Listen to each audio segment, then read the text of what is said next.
Hello everyone, this is Saumya Singhal and welcome back to my TDS series. आज की video में मैं लाई हूँ section 194D which deals with TDS on insurance commission. So let's start today's video.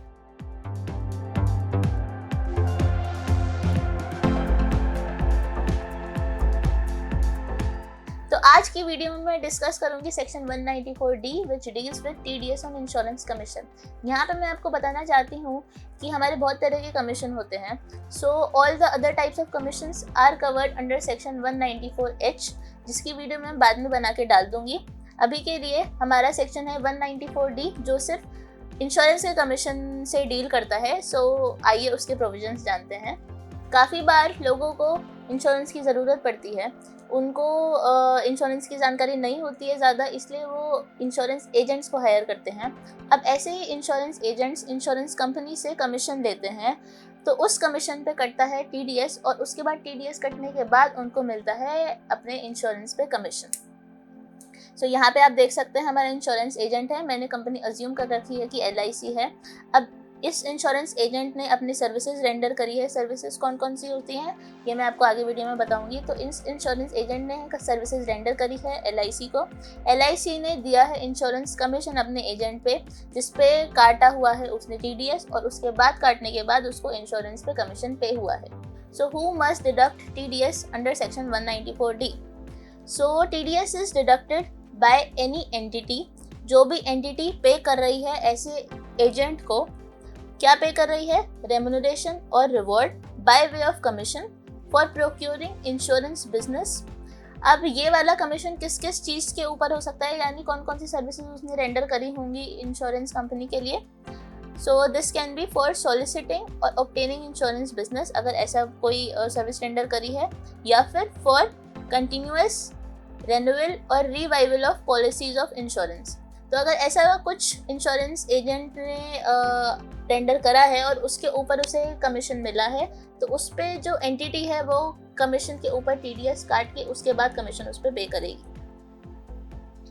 Now when is TDS deducted under section 194D? TDS कब deduct होता है? So TDS is deducted at the time of credit of sum into the account of the agent और the payment of sum thereof. Payment can be in any form by way of cash, check, draft or any other mode. So payment करा हुआ है या फिर credit of sum, इनमें से जो भी पहले हुआ है उस टाइम पे TDS काटा जाएगा. तो क्या रेट प्रीवेल करता है इस सेक्शन के अंडर, यानी what are the rate of TDS under section 194D? तो अगर हमारा इंश्योरेंस कमीशन पे करा गया है किसी कंपनी को, कंपनी हो सकती है जैसे कि पॉलिसी बाजार या और कंपनीज भी, तो ऐसी किसी कंपनी को अगर पे करा गया है इंश्योरेंस कमीशन, तो उस पर TDS डिडक्ट होता है एट द रेट ऑफ 10%.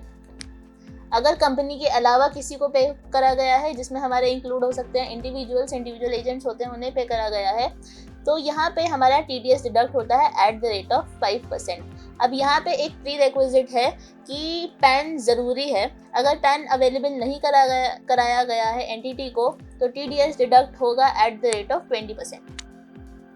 तो पैन अगर नहीं है तो 20% डिडक्ट होगा, और अगर पैन प्रोवाइड कर रखा है और कंपनी है तो 10% होगा, कंपनी नहीं है तो 5% होगा. So when is TDS not liable to be deducted under section 194D? कब TDS नहीं कटेगा इस सेक्शन के अंडर? तो यहाँ पे हमारी एक थ्रेश होल्ड लिमिट रखी गई है ऑफ ₹15,000. यानी अगर हमारा इंश्योरेंस का कमीशन 15,000 के नीचे है तो कोई भी TDS नहीं डिडक्ट होगा. अगर 15,000 को एक्सीड करा गया है तभी TDS डिडक्ट होगा हमारे इंश्योरेंस कमीशन के ऊपर. या फिर हमारा सेल्फ डिक्लेरेशन फॉर्म 15G या 15H सबमिट कराया गया है तो भी कोई TDS नहीं डिडक्ट होगा इस सेक्शन के अंडर. 15G और 15H के ऊपर एक सेपरेट वीडियो मेरे चैनल पे मैंने डाली हुई है. So you people can refer that video, जिसका लिंक मैंने डिस्क्रिप्शन बॉक्स में दिया हुआ है. So now what is the time limit to deposit TDS? अब टाइम लिमिट के लिए हमारे हर मंथ के प्रोविजंस अलग अलग होते हैं. Provisions for all the months other than March, यानी अप्रैल टू फरवरी मंथ के लिए हमारा रखा गया है कि TDS जब भी डिडक्ट हुआ है उस महीने के नेक्स्ट महीने के 7 डेट के अंदर TDS डिपॉजिट कर देना चाहिए. And for the month of March it is kept to be 30th April, यानी 30 अप्रैल या उससे पहले डिपॉजिट हो जाना चाहिए मार्च का कटा हुआ TDS. Now what are the return on interest? So return इस सेक्शन की जाती है 26Q फॉर्म के अंडर, यानी TDS इस सेक्शन का जो डिडक्ट होता है वो 26Q रिटर्न के अंडर जाता है और ये रिटर्न हमारी फाइल होती है क्वार्टरली बेसिस पे। Now what are the interest consequences जो हमारे एंटिटी को पे करने पड़ सकते हैं अगर उसने TDS सही टाइम पे नहीं काटा है तो, और अगर काटा है सही टाइम पे बट डिपॉजिट नहीं किया है तब। सो हमारा केस फर्स्ट, यानी TDS is not deducted and neither paid.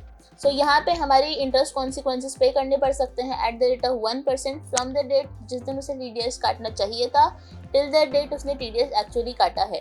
Now coming on to the second case, when TDS is deducted, TDS काट तो दिया गया है लेकिन डिपॉजिट नहीं किया गया है गवर्नमेंट के अकाउंट पे। So at that point of time interest consequences at the rate of 1.5% पर मंथ तक पे करना पड़ सकता है फ्रॉम द डेट उसने TDS जब एक्चुअली काटा है till the date TDS is actually deposited in the account of government. So that was it for today's video. आइए ये मैं समराइज करके आपको एक बार और बता देती हूँ।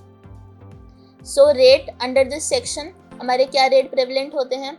अगर इंश्योरेंस कमीशन पे करा गया है कंपनीज को तो हमारा रेट एप्लीकेबल होता है 10%, और अगर any person other than company को इंश्योरेंस कमीशन पे करा गया है तो उस पे TDS कटता है at the rate of 5%। Now threshold limit is kept to 15,000, यानी अगर आपका इंश्योरेंस कमीशन 15,000 या उससे नीचे है तो कोई TDS नहीं कटेगा, and if it exceeds 15,000 rupees तो तब ही TDS कटेगा आपके ऐसे इंश्योरेंस कमीशन के ऊपर। या फिर अगर 15G या 15H फॉर्म भी सबमिट कराया गया है तो भी कोई TDS नहीं कटेगा इस सेक्शन के under. Now when TDS is deducted under this section, so credit of the amount और payment of the sum whichever is earlier, जो भी पहले होता है उस टाइम पे TDS काटा जाएगा।